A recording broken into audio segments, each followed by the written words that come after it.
Hello, everyone. Welcome back to the Time to Heal podcast. I'm Dr. Rani Samuel, and today we're going to speak about forgiveness. When a patient walks into my office for the first time, it's very seldom they come to do forgiveness work. The first time there's a crisis, there's something to resolve. It's the throes of anxiety or depression, or something horrific has just happened. Forgiveness is not on their mind. Yet forgiveness is a critical part of the healing journey, but it's certainly not done in the early stages. It comes much, much later. Most of my patients don't know how to forgive. They don't even know the meaning of that word. And I wonder if you've sat down and thought about what that word actually means, and what does it entail to forgive somebody. Actually, when I think of the number of people that come through my doors, most of them are dealing with something for which they need forgiveness. And most of the time, they feel that they are quite unforgivable, given some of their choices, some of their decisions, some of their thinking that may have harmed somebody else or themselves. I was thinking about how many of us were taught how to forgive. How do you forgive someone else? And how do you receive your own forgiveness, should you require it? And from what I've seen in the human journeys, all of us need to forgive and be forgiven. Not a single person has got a lesson or teaching, even in your formative years at school, on forgiveness. No one has given you a manual and said, well, this is how you forgive. And if you've received one, how meaningful is it? So what do? We learn by trial and error. And one of the greatest errors I've seen in my work is forgiving too soon, not going through the process. So to see forgiveness as something like an event. No, it's not an event. It's a process. If you've had some sort of religious upbringing, you would hear things like, forgive others because God forgives you. But what does that really mean? How do you unpack that? And if you just simply do that, basically you are whitewashing, painting over your pain. And that won't work because it will resurface. So, in this particular podcast, I just want to share some thoughts on what forgiveness is and how we could consider going about the process of forgiveness. The word forgiveness means to grant pardon to the offender. So let me say that again. The word forgiveness is to grant pardon to the offender.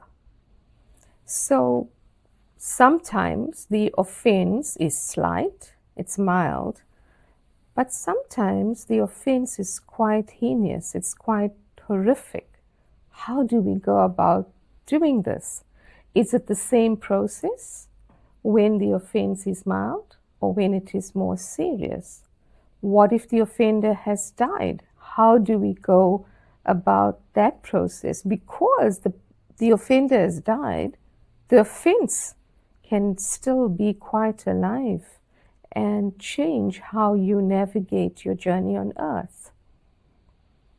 There are a number of practical processes involved in forgiveness. And quite often, you need to consider whether this relationship can be healed and restored or whether it cannot. And depending on that as well, not all forgiveness leads to reconciliation and restoration of relationships. Sometimes it simply doesn't. You can forgive somebody, but no longer walk with them or journey with them or have a relationship with them. So all these things are thoroughly discussed in my therapeutic practice. You don't make any assumptions on these things. The one thing I know for sure, though, is that forgiveness entails a grief process. Because if you're not going to continue a relationship with someone, it actually is a death of that relationship, and it needs to be treated as such. So when we forgive too quickly, we actually do not embrace the grief process that comes with forgiveness. It's not a magical wand that you simply wave over something and say, I forgive you. If someone has stuck a literal knife into you, that healing takes place in layers. Simply stitching up the wound and laying the knife aside and saying, I forgive you, doesn't heal very much because you still sit with the pain of the offense. So, unforgiveness is a bondage, and it's a burden that many people carry through life. It's a burden in your soul, and it eventually becomes a burden in your body. Because a lot of people actually get incredibly unhealthy. They have many health concerns that has a seed of unforgiveness in their lives that grew into a full harvest. So when people don't forgive and don't go through the process of forgiveness, I often see a lot of bitterness, a lot of anger. There is resentment, often hidden. They will sometimes be negative. And a common thing I see is chronic complaining. I'm sure you know people who complain about everything. They find things to complain about. And no doubt there's anxiety, there's depression, there's very poor relationships. So this is an area worth considering. You may think, I have no one to forgive. But I think you should consider sitting down quietly and reflecting on all your relationships, long-term, short-term, over the course of your life.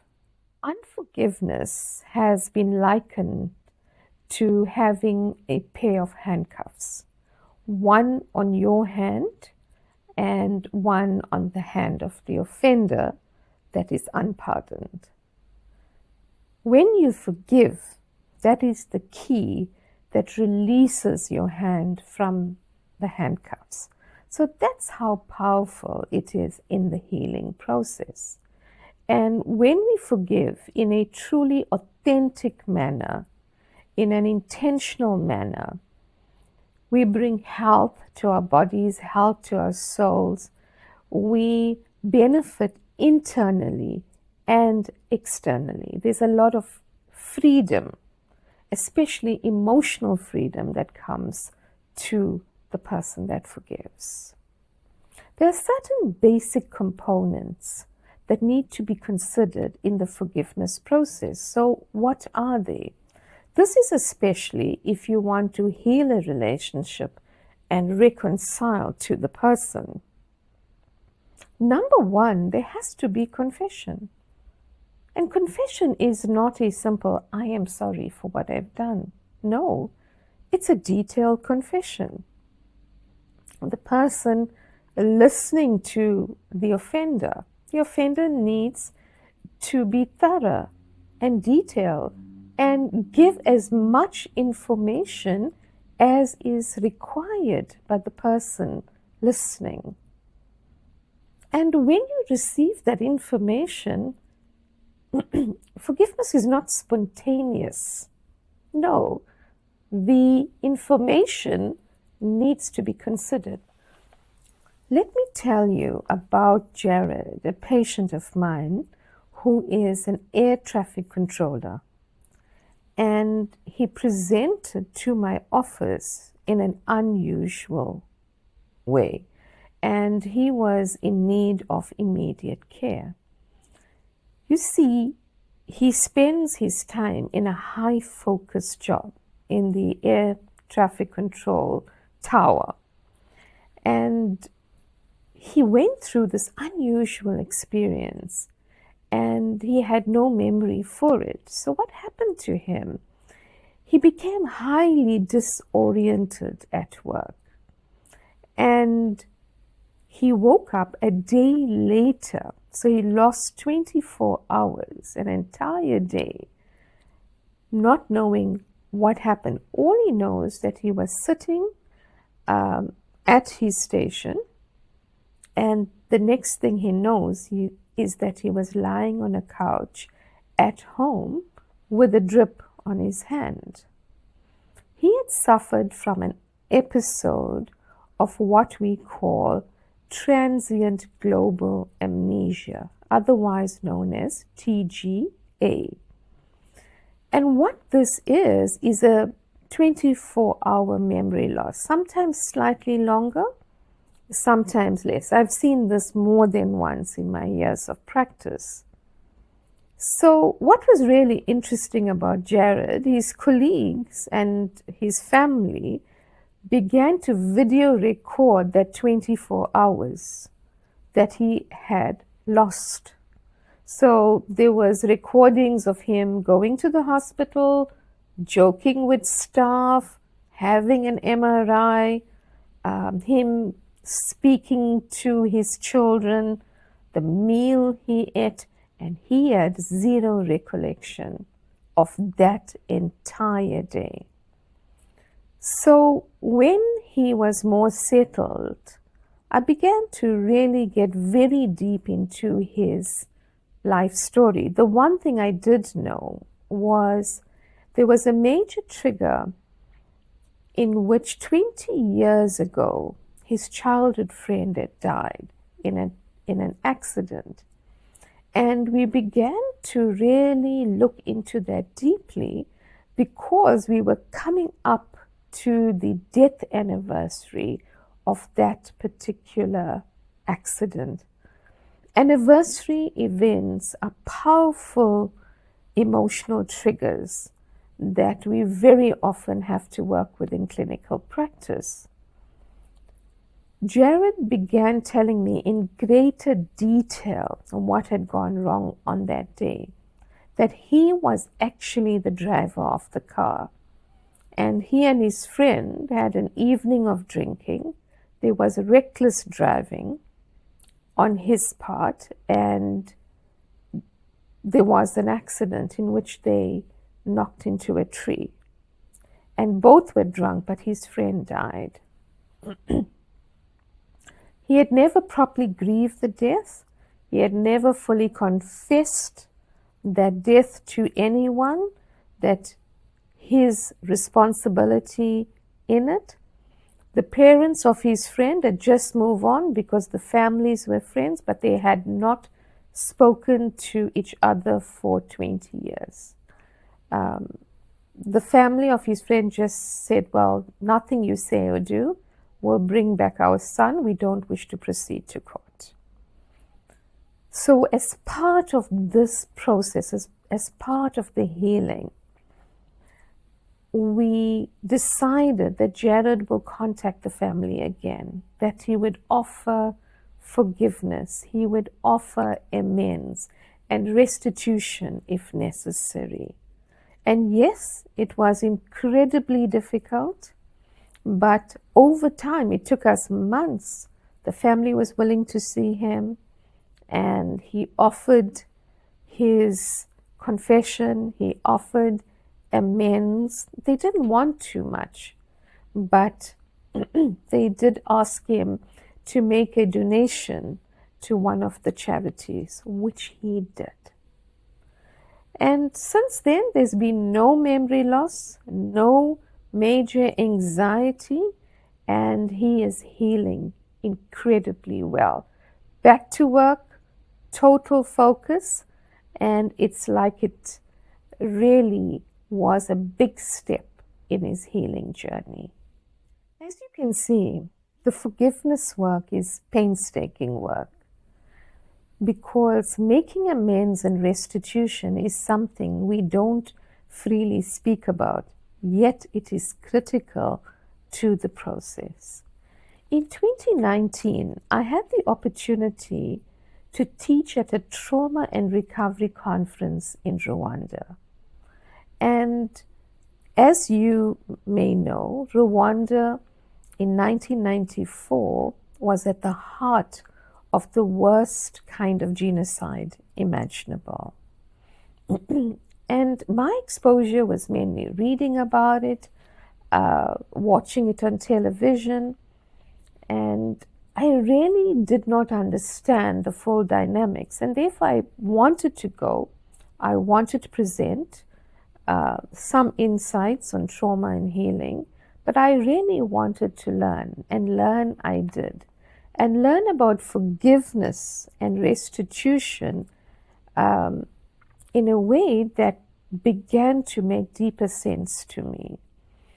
And the people that taught me this, yes, the participants at the conference, but I also had a travel guide when I needed to go through the country. And I went into the countryside. I wanted to especially go to the churches, which was in the villages where the genocide events happened. The most horrific things happened in churches, where people were sacrificed almost. And those churches still remain as memorials. So when you do visit and have the opportunity to go, you will see these churches as is. The clothing, the blood on the walls, the artifacts from people, all of that is still there.